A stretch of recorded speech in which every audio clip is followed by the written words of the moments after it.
और जब मूसा ने अपनी कौम के लिए हमसे पानी मांगा तो हमने कहा कि अपनी लाठी पत्थर पर मारो।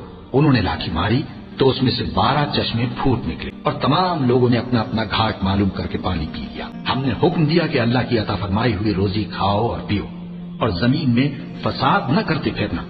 और जब तुमने कहा कि मूसा हमसे एक ही खाने पर सब्र नहीं हो सकता तो अपने परवरदिगार से दुआ कीजिए कि तरकारी और ककड़ी और गेहूं और मसूर और प्याज वगैरह जो नबातात जमीन से उगती हैं हमारे लिए पैदा कर दे। उन्होंने कहा कि उम्दा चीजें छोड़कर उनके बदले नाकिस चीजें क्यों चाहते हो?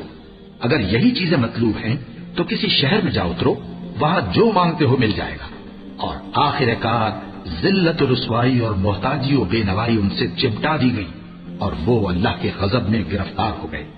ये इसलिए कि वो अल्लाह की आयतों से इनकार करते थे और उसके नबियों को नाहक कत्ल कर देते थे, यानी इसलिए कि नाफरमानी किए जाते और हद से बढ़े जाते थे।